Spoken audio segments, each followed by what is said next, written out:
All right, why don't we go ahead and get started? So glad to have everybody here. This is the breakout session on play equity. I'm Bethany Henderson from America Scores and DC Scores, and with me I have two amazing ladies as fellow panelists, Natalie and Corrine. I'm going to actually let them introduce themselves in a moment, but first I do want to just sort of set the stage for what this next hour is going to be about. We're really looking at the fact that opportunities for sports participation are not equal for all kids. And I'm going to explore what can we do to provide the chance for children to play when they are not given that chance, cannot afford equipment, or are unable to get to the places that they need to participate. You have on the panel the range of youth serving ages here for organizations. We have a range of ages among us too, but for the organization that we work with, serve kids as young as kindergarten and all the way up through college. So you got the full range to learn from. So we're actually going to start today by having each of the panelists share a story about personal story that captures their connection to youth sports, and then how the grown-up version of us ended up working in the type of sports roles that we do. So Natalie, let's start with you. So I grew up as a multi-sport athlete. Athletics is kind of what defined me. I played multiple sports in high school. I had 9 letters in high school and went on to play collegiate volleyball. I was, if I wasn't on a field playing a sport or in a gym playing a sport, I was outside playing big group games with my friends or surfing in the ocean. It was just a huge part of my life. I can't ever remember a time when I wasn't super active and involved. And that really led me into starting Every Kid Sports when I learned that 62% of kids 9 to 13 weren't playing sports, and that the number one reason they weren't playing is that they just couldn't afford it. So I really felt like when I learned that, I just felt like that was something that given my business background and the skill set that I had, that I could use that to help more kids get in the game. So that's kind of how it all started. That's awesome. Thank you for sharing that, Natalie. Corrine, how about yourself? Hi, my name is Corrine Milien, the Executive Director of the Winning Edge Leadership Academy. And a memory that I have, I started out as an Air Force veteran, spending my time in Germany and wanting to be a coach. I coached at the high school level on base, and I thought, okay, this is what I'm going to do. And through a long process, I ended up being the graduate assistant for Pat Summin at the University of Tennessee. And I remember she always told me, I use my players for 4 years, I expect them to use me for the rest of my life. And that really has laid the foundation for the nonprofit and how we develop the next generation and make sure that they have access to the resources to make them successful after they play college sports. That's wonderful. I love that rest of my life. That mentor relationship is just phenomenal. We're going to talk more about that during today's session and the role that plays. For me, I was always an athlete growing up. My parents looked at me like I had 2 heads because they were not athletic.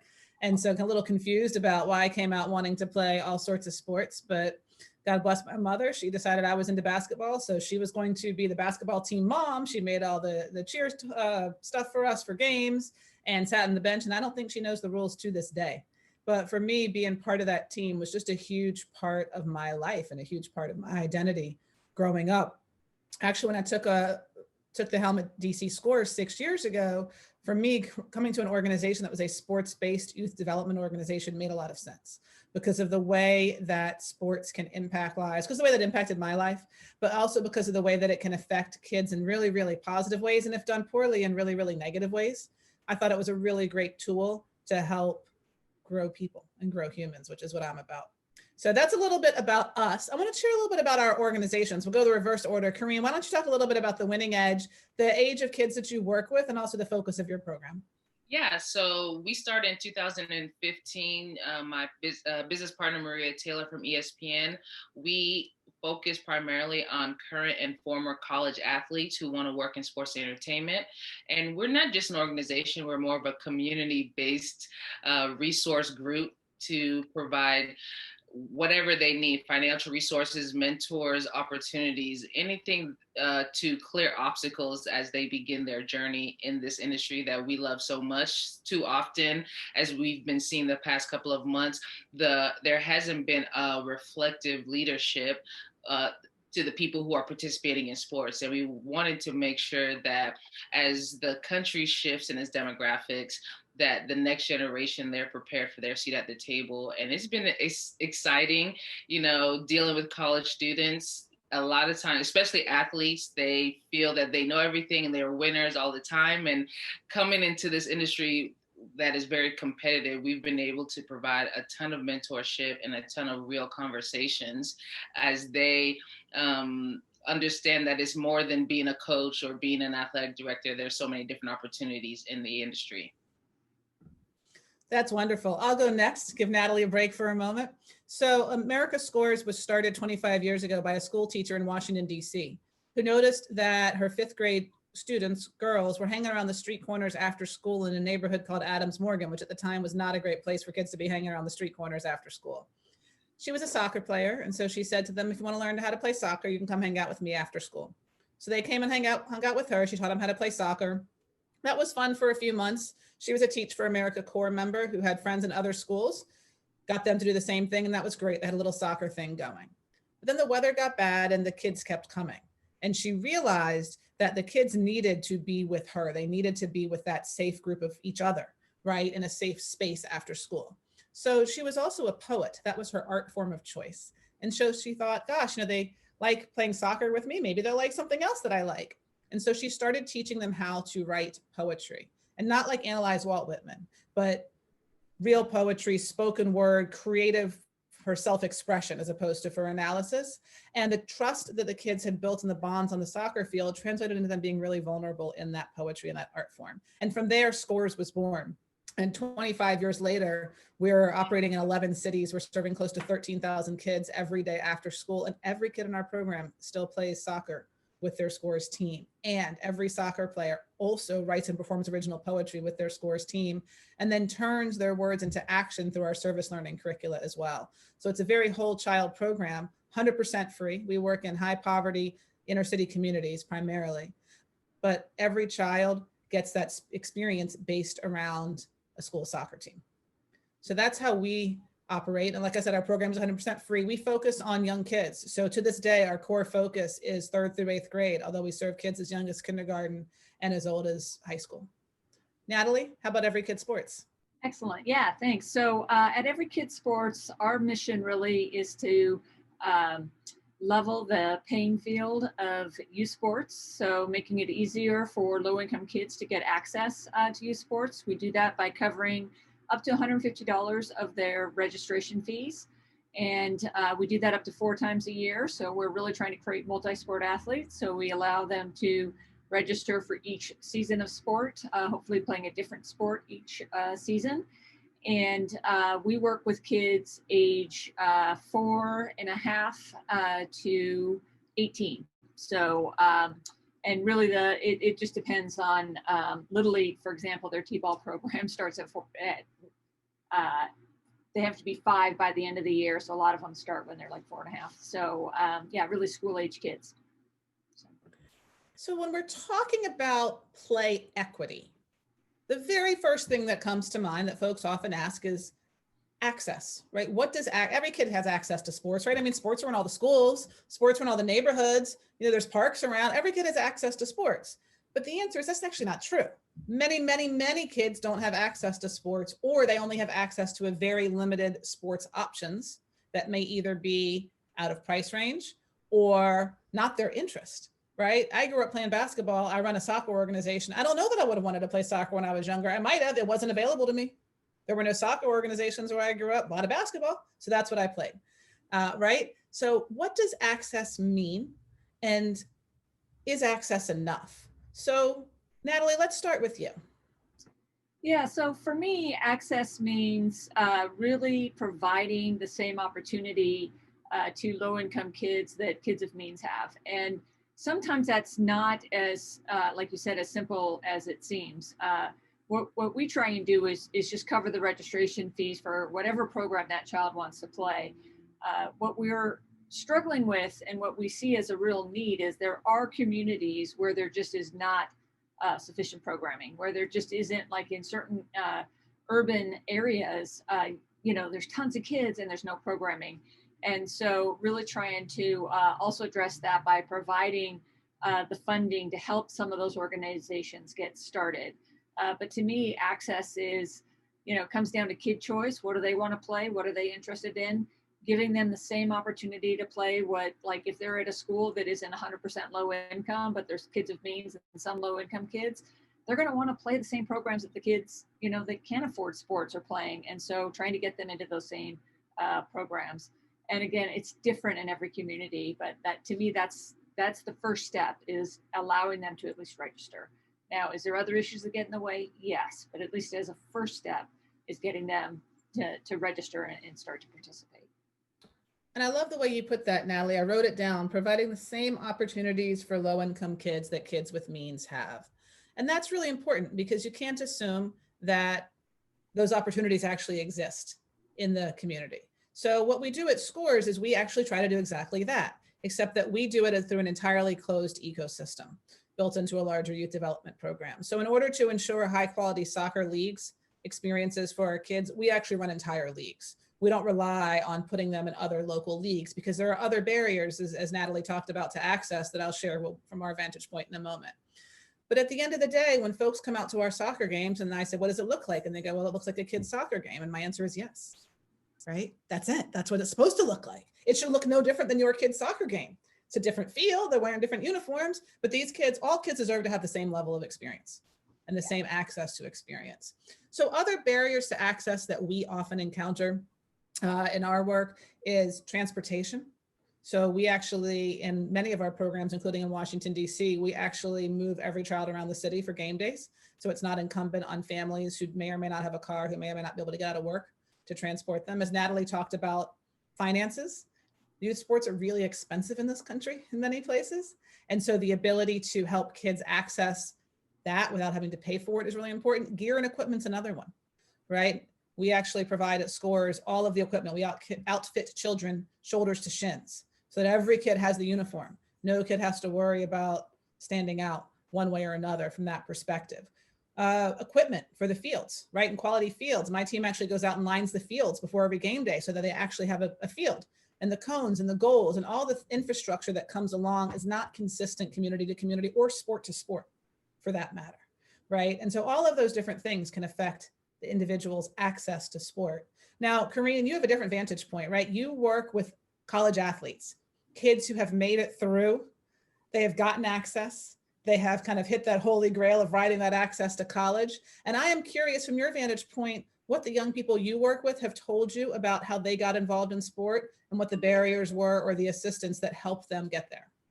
Yeah, I think, stealing some of Natalie's thunder and her stance on multi-sport, a lot of our students, and I experienced a lot of this when I was recruiting, by the time they recognized that, hey, this is a sport I wanted to do, their parents had already made them on the travel team, this AAU team. And so they were very focused or hyper focused at this point in one sport. And so a lot of times, actually, by the time they get to college, they're really playing for somebody else. They're playing because, this is what helped me get here, and this is what's helping me get this scholarship. And so they're very thankful for the opportunity. A lot of them are first generation college students, or they're coming from low income, and this was the only way for them to get an education.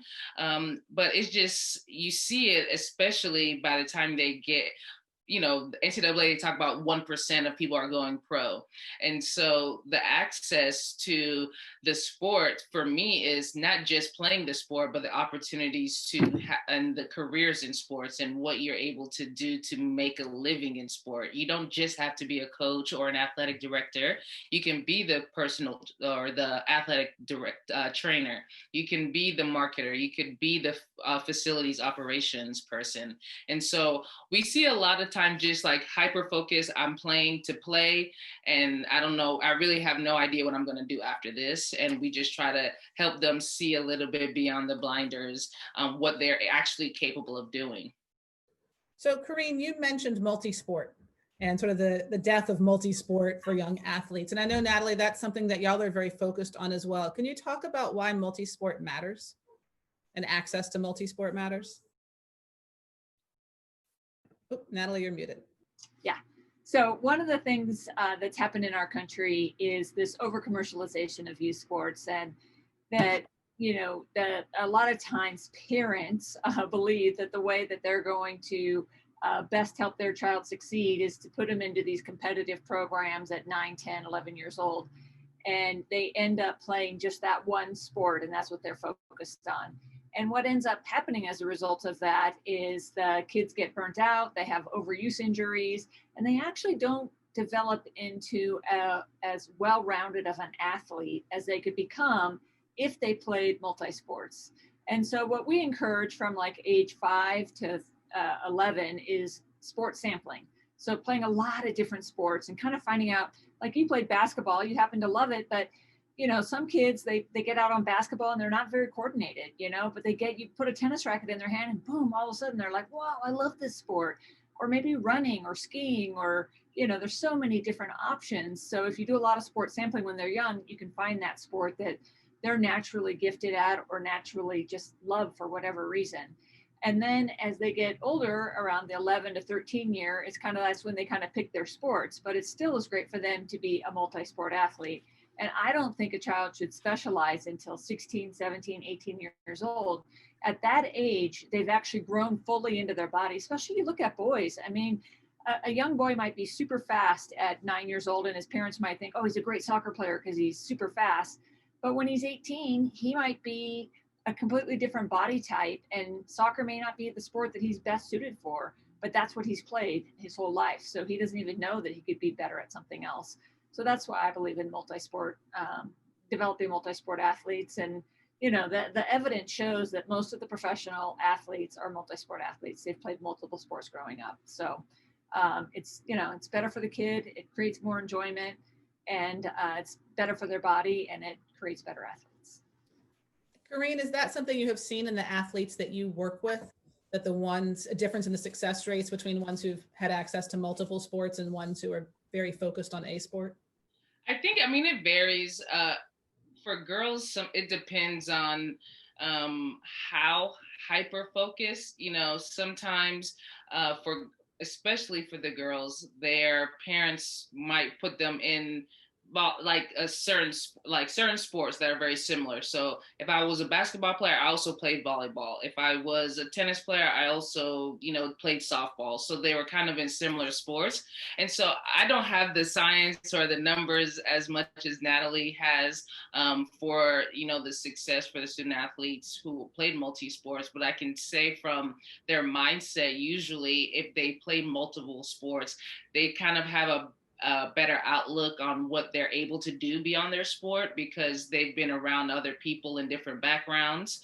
If I've only been around football players, I only think football is the only option, or this is what I can do. But if I've been around, baseball and stuff, and baseball players have a different mindset. So I have that kind of mix of those mindsets. So I think it's more so about what they feel they could do beyond their sport. So access to multiple sports matters, not just access to one sport, as we've heard already this evening.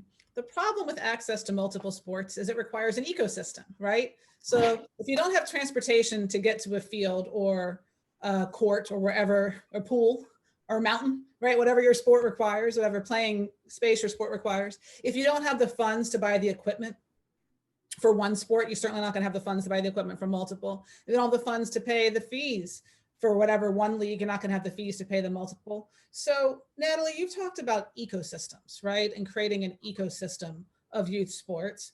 What is the ecosystem impact of what we see right now, this burgeoning pay to play, which is exploded everywhere, and a decline of recreational sports that tend to allow much more access to multiple sports because they're hyper local?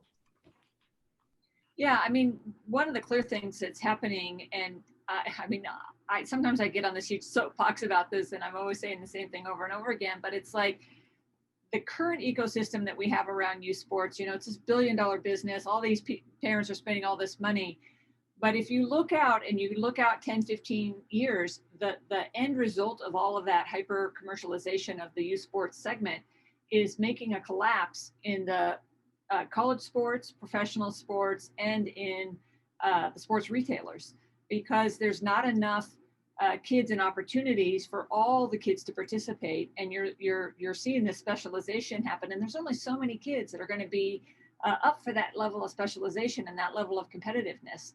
And so when all of the families that can afford to do those things move into those competitive programs, you're leaving this huge gap between the low-income kids, because the park and recs and the local programs, they need that mix of the people that can afford it and the people that can't afford it to do their programming. But when you take all of the people that can afford it and move them into these competitive models, and you're just leaving all the low-income kids to do the recreational programs, all of a sudden those recreational programs crumble. And that's what we're seeing across our country.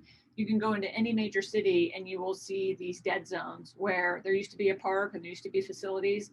There's no one maintaining them because there's not enough registrations happening through the park and recs to maintain those buildings. They also can't pass the bond measures, because if I'm spending $5,000 to $30,000 to have my kid in a competitive sport, I'm not going to sign on to do a bond measure to support my local park and recs because I see no value in it. And so it's really a broken system that if we keep playing this out, we'll get to a point where there's not enough athletes to fill all the college teams at that level. And so either the caliber of the play will have to decrease. We're already seeing it in the military, where we don't have the military readiness for people going into the military. We'll see it in professional sports. We're already seeing it, like people like ESPN and companies like that are seeing the drop in viewership. Season tickets for all professional sports are dropping, and they're going to continue to drop. And so, yeah, I mean, I'm like a big call to action for people to like wake up, and we need to change the way this model is working, or the way we know sports today in our country won't be there. Natalie's dropping so much fire today. I'm telling you. Sorry, I'm fired up about it. Well, and you're painting a pretty bleak picture, Natalie. So I will say I'm like, for someone who's worked at ESPN, who's been in the military, like a lot of the things that you're addressing and bringing up, like I'm seeing it, like we're not making it up. This is not fake news, you know, this is real. And I think we are seeing it we see the ads for girls in sports and how many girls drop out of sports because if they're not good enough to play. And it's like sports provides so much more than just babysitting. You know, you build character and all that stuff. So you're just like dropping bombs left and right. I love it. So what can we do to solve these problems, right? Because these are real problems. These are problems the kids I work with face every single day. These are problems that my children who go to a public school 12 miles away from the kids that I work with who go to public schools don't face by virtue of the neighborhood that we live in, right? I mean, these problems end up becoming real. They're universal and hyperlocal at the same time.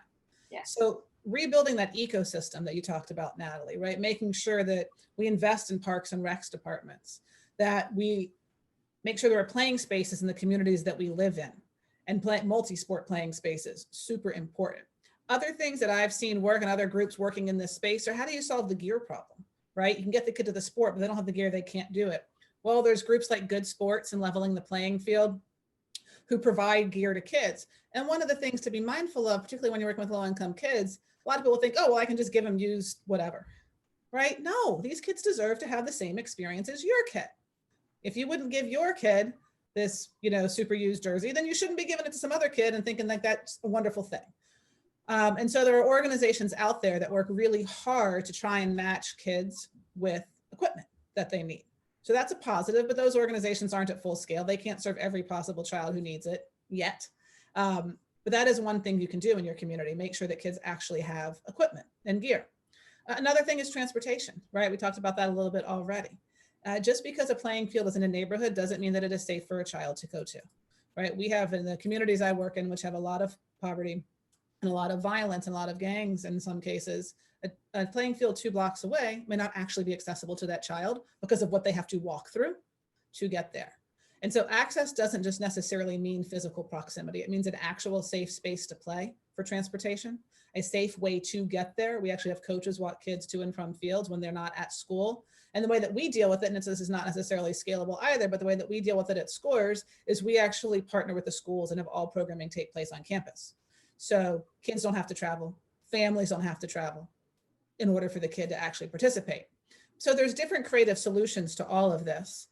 One of the things that I want to talk about now, and I want to ask Corrine, you to kind of weigh in, is when you talk to the college athletes that you work with, what was the most important thing for them when they played sports to help them stick with it, right? What was their biggest motivator and support to stick with it, besides mom and dad saying, do this, do this, do this, you might get to college?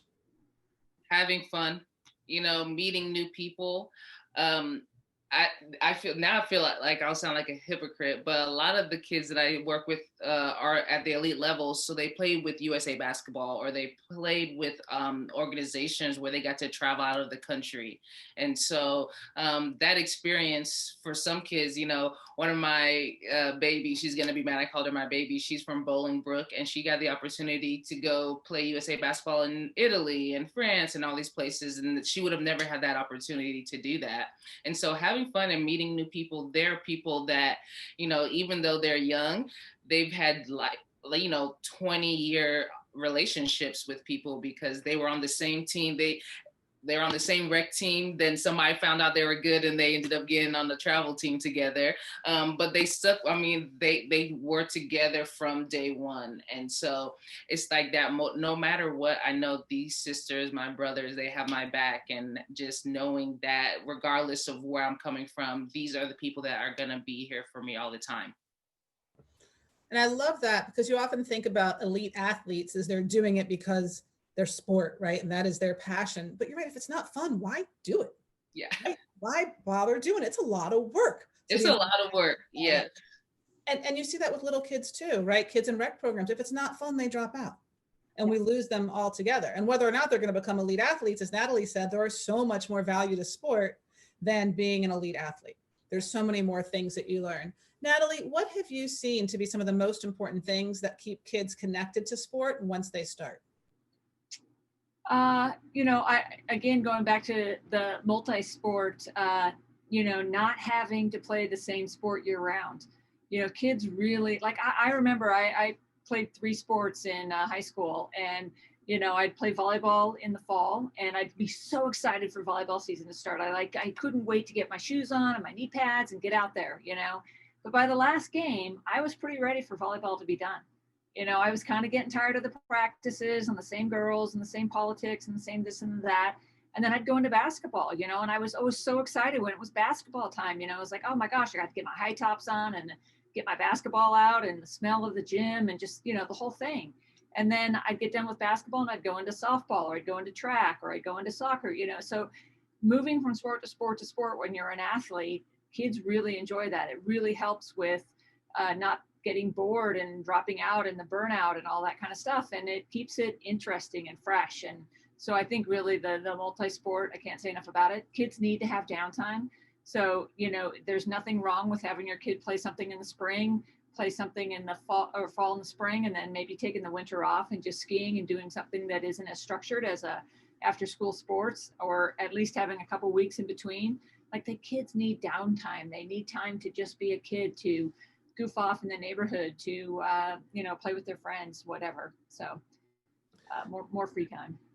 One of the things that we often don't talk about when we talk about access to sport is parent understanding of sports, right? So you sort of have the images of the parent who's on the sideline screaming at the coach and screaming at the ref and screaming at the kid, right? And that's kind of what we often think of when we think of the sports parent. But many parents actually don't understand why their kids should be playing sports, why it's relevant to their kids' life at all. There's cultural differences that affect girls playing sports at certain ages, that affect parents thinking it's a reasonable thing for their kid to do. And particularly parents look at their kid and say, oh, they're not gonna, be the next elite athlete. Why should they bother? There's a huge education gap and understanding gap of parents of all socioeconomic levels of why sport matters. So Natalie and Corrine, I'm curious what y'all have seen work to help parents understand why they should be letting their kids, not just letting their kids, encouraging their kids to play sports, encouraging their kids not to specialize early, and staying away from being that parent on the sideline screaming at everyone. I'll have to say my mom, both my parents are from Haiti. They came to this country. Nowhere in the Bible did it say Jesus played. He wept, he fed children, he washed feet, no sports. So my mom didn't do sports. She's almost like your mom. The only sport she knows is lady balls, basketball, and Brittany Griner. That's it. Like there's not much more. But she did hear that business deals were done on the golf course. So I've been playing golf since I was 7, right? And then she found out that the more sports I played, the less she would have to worry about me being home. So, as a single mother, finding out a way. You want to play softball? Okay, great, because I don't have to worry about you while I'm at work, but we got to find a way to get you the equipment and all that stuff. So for my mom, there was the culture like, that's just not, sports wasn't a big deal. It was school. I was supposed to be a doctor, nurse, engineer. That was it. But I was not bad, and it kept me out of trouble. So it was something that I think she realized was good for me. Like I said, the golf thing, I hated it, but she was like, no, you're gonna do this because you're gonna do something about business is done on the golf course. So I've been able to play golf with Jerry West, which is something I've never would have thought about in my entire life, and I'm so thankful for my mom for that opportunity. That's awesome. So one part, I think your mom's awesome. Yeah. We've had a lot of fun on the sidelines. Oh God. No. My mom is the mom that comes with the book, if she comes. Oh, she could have explained it to my mom. It's been great. So one thing we haven't talked yet about in youth sports, and that really actually can make or break any kid's experience, is a coach. Right? So really a great youth sports coach can make an experience. And a terrible youth sports coach can turn a kid off from sports forever.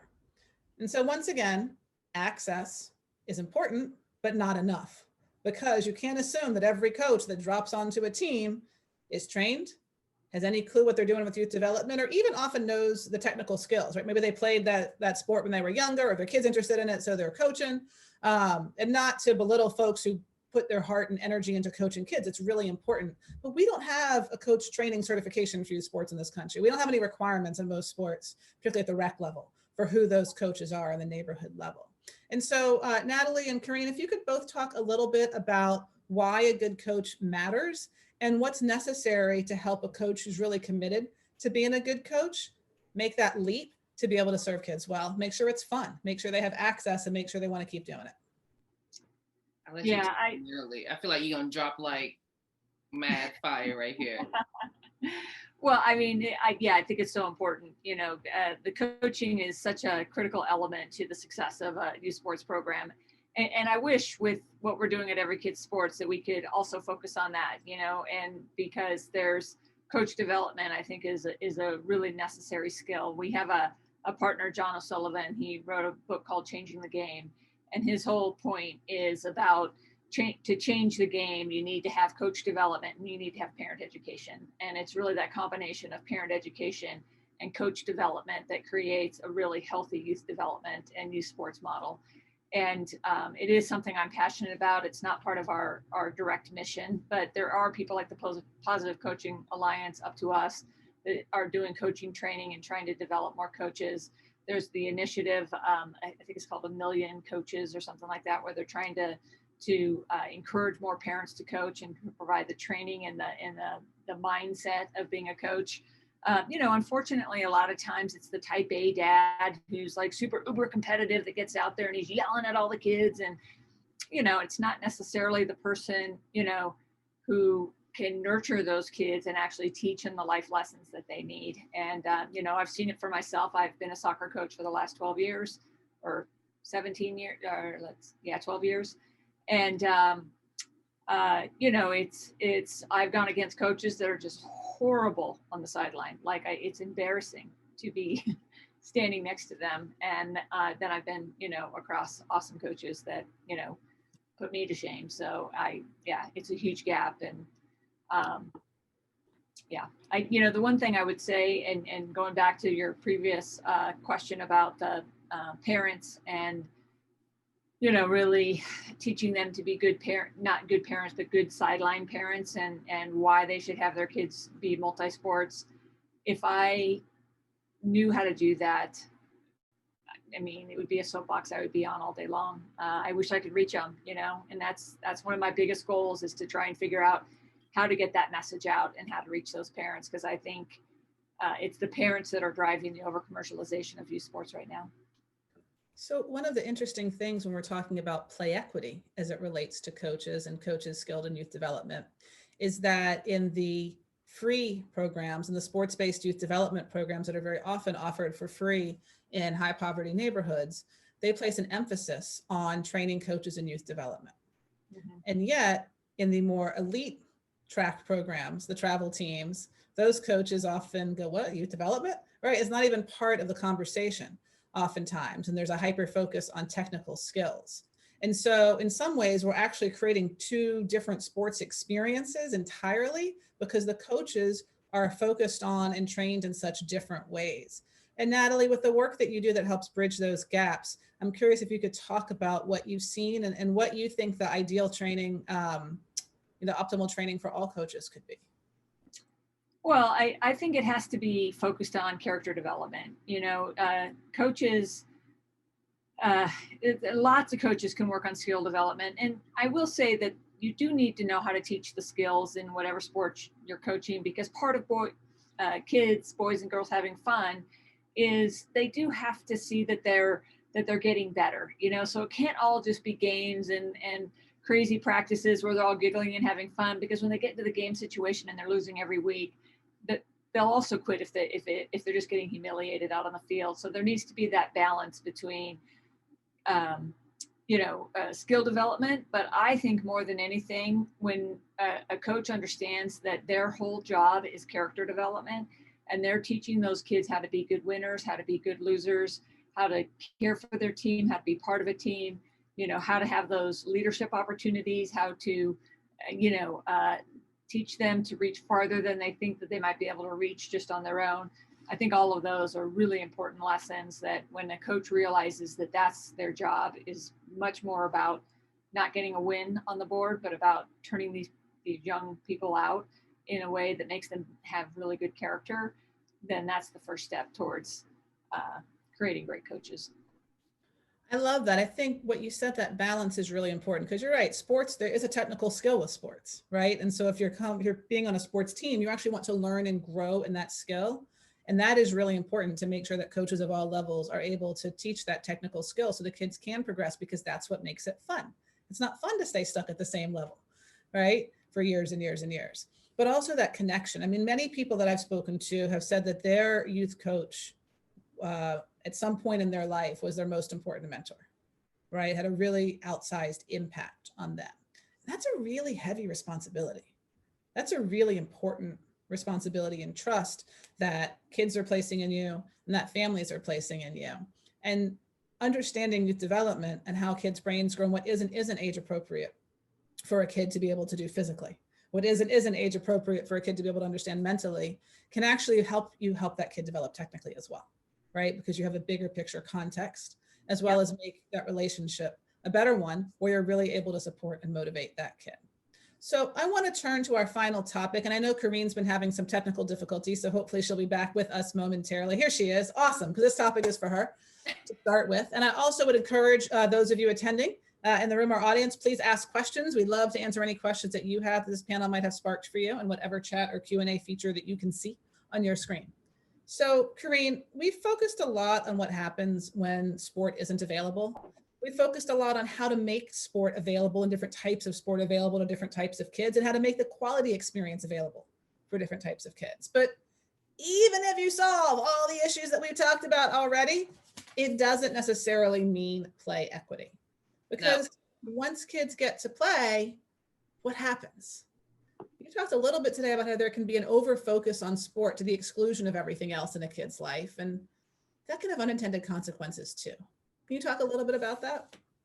I think Natalie touched on it. I've touched on it a little bit about just missing out on the opportunities or career opportunities that are in sports. And a lot of times, if people may feel like I have to have been an elite athlete to have a career in sports. And it's like, you could get a degree in history and and work in sports. And so as people are getting more access, you know, I try to get people to understand bowling is one of the least taken scholarship on a campus, right?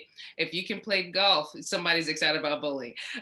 Lacrosse, golf, all these niche sports, if you're getting exposed to those sports, you have a higher chance of maybe getting some help paying for school. And then those are all great ways to build character, build relationships, and network. If you can walk into an office building and say, yeah, you want to go pick up some racket and go and play racquetball, you know, that's an opportunity for someone that you may not otherwise have anything in common with. So the more access to more sports that people have, the better for them long term. And it's something that I think is overlooked because you have to be, I think we've put so much emphasis on being super athletic or elite and being the best, like LeBron James or bust. And it's like, no, you could just be Corrine Milien and go to the driving range once in a while. How about you, Natalie? What are some unintended consequences of over focusing on sport or burning out early? Well, you know, one of the things that I really am concerned about is just the sedentary crisis that's going on, you know, in our country. We talk about the pandemic and we talk about, you know, COVID-19. There was a pandemic that was happening prior to that, which was the sedentary crisis. And if you look at, this is the first generation that's going to live shorter than their parents. And sitting is really the new smoking, you know, that more people die from sitting and not getting physical activity than they do from smoking. Video games. Yeah, sitting in video games. And like, I mean, video games are actually terrible because they get the adrenal response of physical activity without any physical activity. So they're actually wearing out their bodies because they get all the, you know, the like the fight or flight mechanisms, but they're not getting any physical activity to go with it and no way to burn it off. But just even like, I mean, even my job, you know, I mean, I work in youth sports and I'm sitting at my desk almost all day long. I have to force myself to get up, and we actually bought a bike for our office, and I have to go out there and you know, work, ride the bike and get physical activity. And I find, you know, that it really does help stimulate my brain. So when kids are forced to this over competitive model and they, you know, 75% of them are dropping out by 13, a lot of them, when they drop out, they're not just dropping out of that sport, they're becoming non-athletes. And that's my biggest concern. They could have been playing competitive ball up until that. And when they drop out, they become like they're done because they are done because they've burnt out so bad. And some of those kids come back, but some of them don't. They become sedentary adults. And then with sedentary adults have sedentary kids. And so, yeah, that's my big one thing I think maybe this might be my little soapbox now too, is I think now it costs, well, there's a perception that it costs money to be fit, right? You have to pay for the Peloton subscription. You have to pay for the mirror that helps you work out. You have to have the Nike tights that cost $75 or the Lululemon shirt.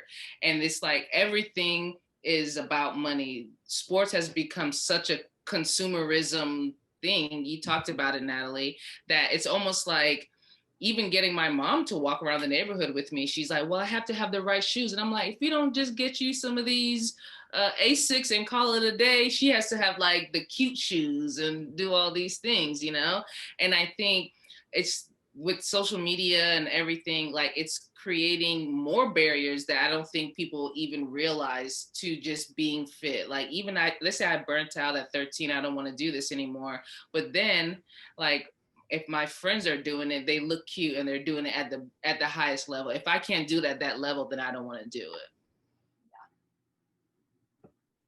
One of the other things that I see from my perspective is that even when kids get that access and they have that opportunity to leverage that sport experience or their natural talent to go to college, to go to travel teams, they don't know what questions to ask. If they're not growing up in a community where everybody's playing travel sports and all the parents are asking those questions, often they don't look like the kids that they're playing with, which can be very, very disconcerting.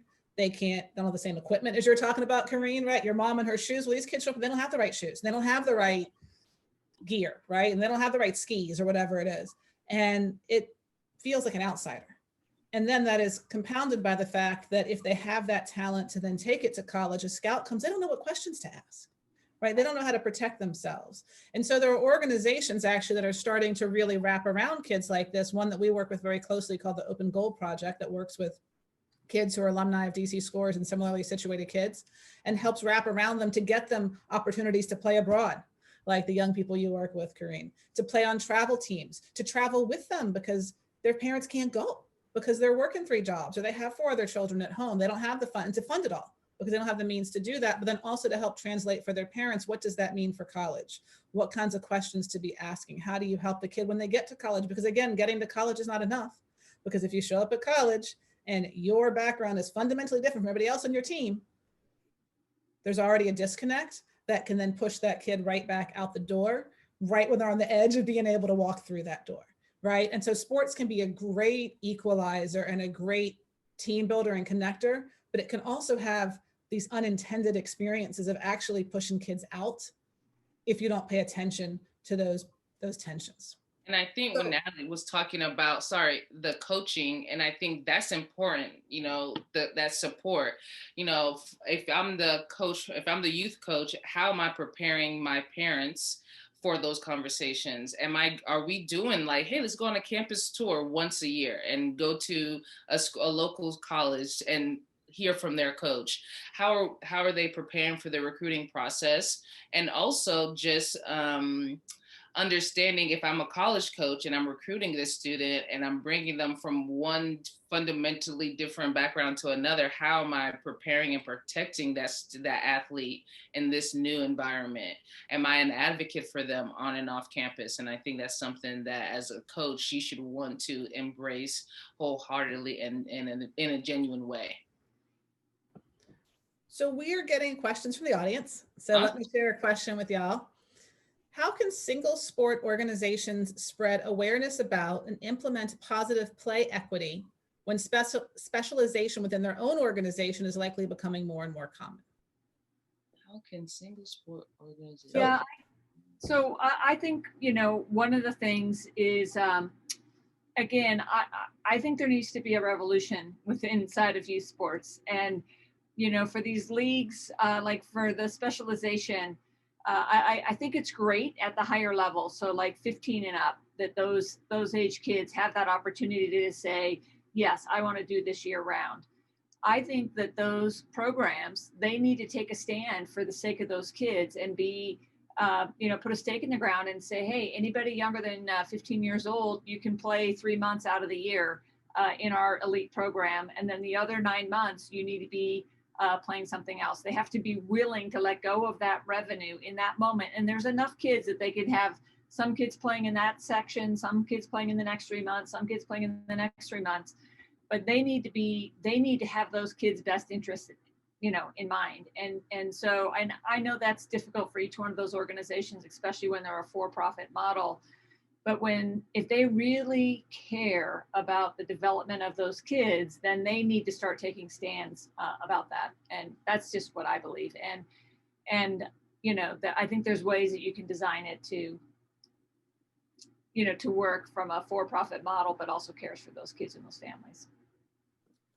I'm loving this last question. I can't wait for you to read it. I'll get there in a minute. I'm just going to respond to the perfect. previous question. So I run a single sport organization. We center around soccer because that is what we do. That is what we know. That is where our base is. And I also think it's really, really important. I share Natalie's and Corrine's perspective that multi-sport matters. And I was also a multi-sport athlete growing up. For me, it's really about the relationship between the coach and the kid. If the kid feels safe and is coming out, if the kid feels cherished and paid attention to, then that coach can also encourage that kid to do other things and to try other things. If the kid doesn't feel safe coming out, the kid doesn't feel that it's fun, they don't feel a connection, then they won't come out at all to anything.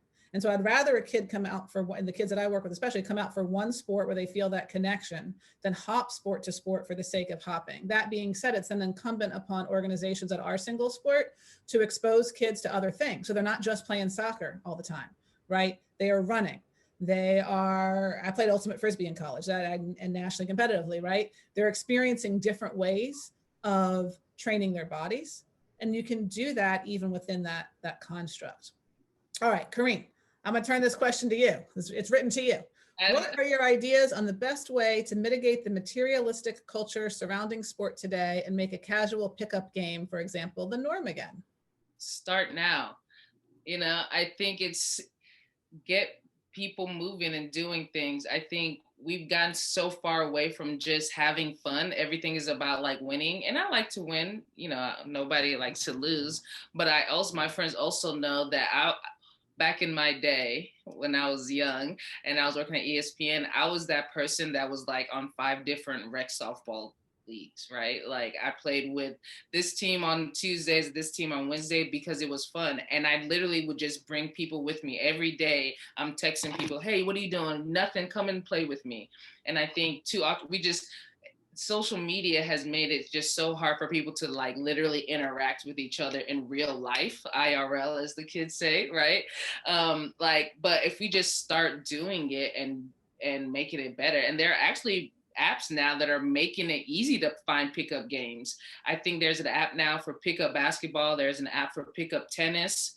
Find a way, Facebook is a great place if you like Facebook. I don't really like Facebook, but I do have an American Dingo group on Facebook for my dog, but there are groups for everything. And so if you like paddleboard, I know friends like big old football players in high school that I would have never thought would pick up pickleball.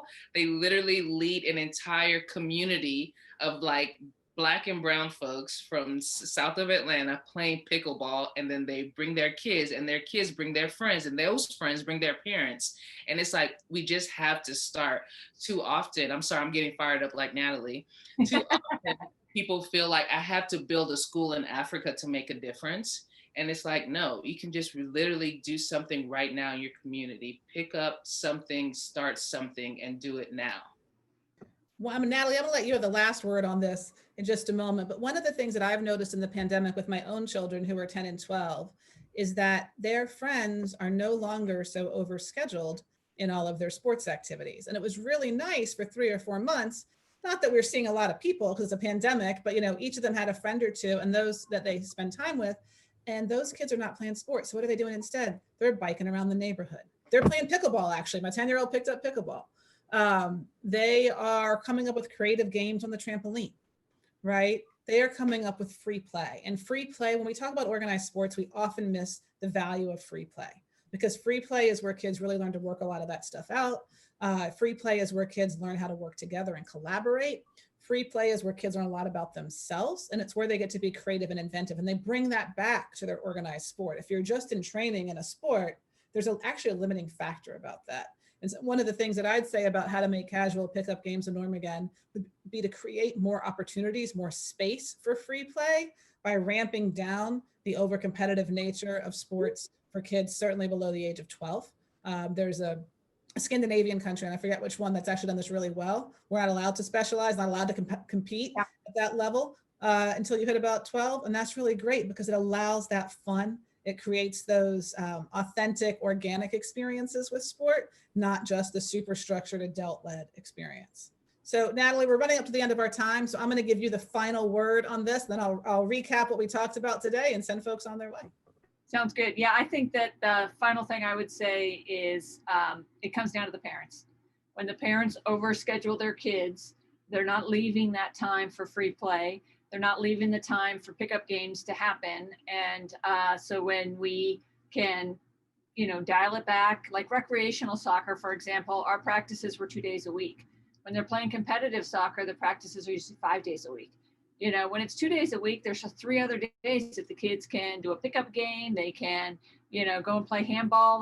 My son's school has, those old fashioned handball courts, and the balls are out there. And even during the pandemic, they still were out there, and we'd go over there and, just play these crazy handball games that were like so much fun. And, so I just think the parents have to take the lead here, and they have to, the more we can educate them on the value of that and what that's actually going to do for their kids' mental health, their physical health, and just their well-being, that's where we'll make the difference.